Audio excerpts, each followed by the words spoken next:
Good morning, everyone. First and foremost, I would like to thank AIOS and my co-instructors, Dr. Amar Agarwal and Dr. Priya Narang, for agreeing to be a part of my course.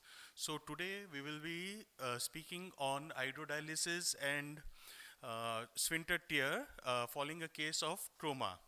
So we know that whenever a case of trauma comes to us, usually it is associated with hydrodialysis and sphincter tear.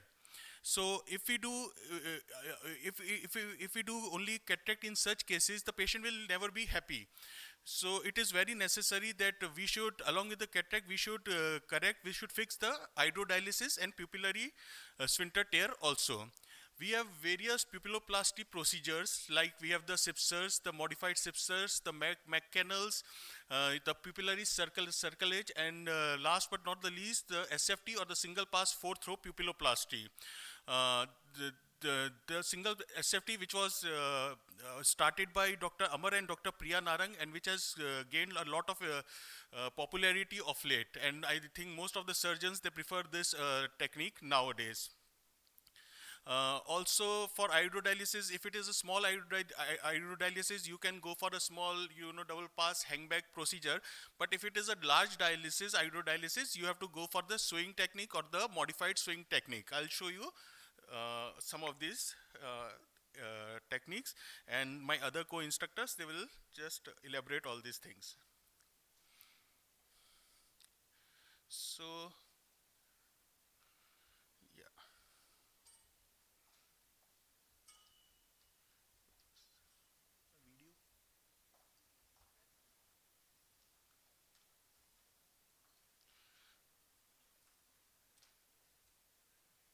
Okay, so this is a 25-year-old male who came to us with a history of blunt trauma, and you can see there is a large hydrodialysis. So first, to do phaco, we have to pull the iris to the side, and with this we do with the help of iris hooks. And as usual, you do a round capsulorhexis.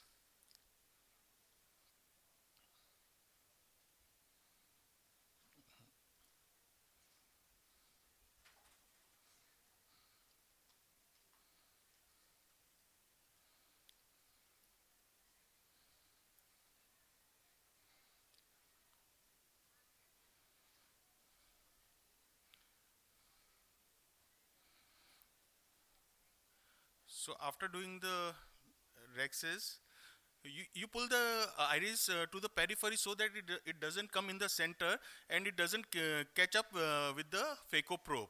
So after doing rhexis, the routine phaco procedures, hydro procedures, the phaco now becomes very easy as it is a very soft nucleus, and in aspiration it comes out, and you put a single piece hydrophobic lens.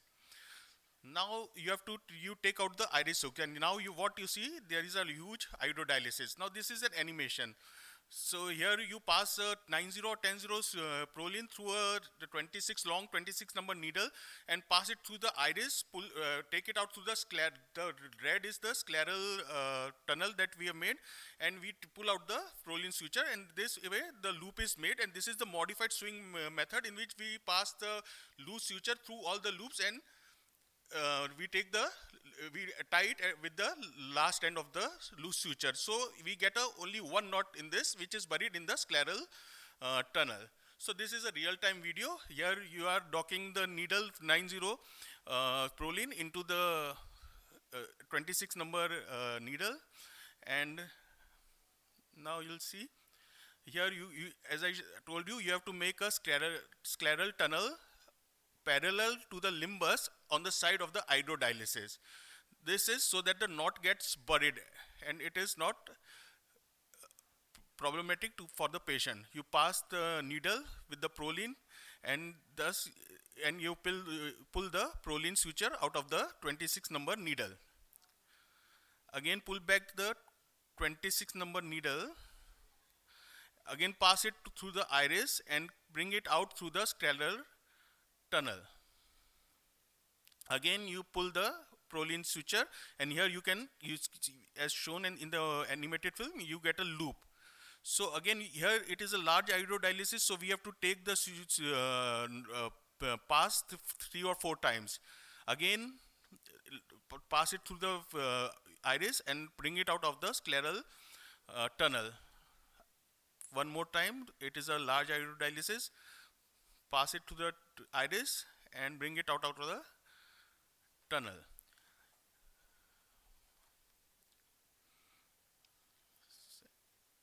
With the help of the forceps, micro forceps, you again make a loop. Again passing, just pulling it back, passing it through the iris and bringing it out of the scleral tunnel. So we have got 4-5 loops here. There you can see a bit of blood in the anterior chamber, but you need not worry because these are traumatic cases and the blood will go away the next day. So you need not worry about the blood. Again, and this is the loop you have formed.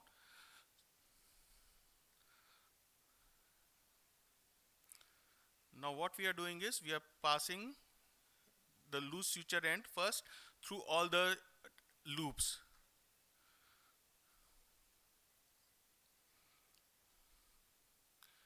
And now we are here, you can see we have to take only one suture which is buried in the tunnel. If we do a swing technique, you cut the loops from between, so you have to take 4 or 5 knots. So this is better because there 4 or 5 knots you have to take and they are buried into the suture. Now because of the iridodialysis repair, the pupil has been shifted to one side, so we have to do the SFT or the single pass 4-throw pupiloplasty. In this you have to pass the 9-0 or 10-0 Prolene through proximal and distal end of the suture of the iris only once. Form a loop, and through the loop you have to pass the other end, loose end of the suture 4 times. It should be in only one direction. If it is like this, it has to be like this 4 times. This is the real-time video. Here we are passing the 9-0 Prolene from the proximal end, bringing out from the distal end of the suture.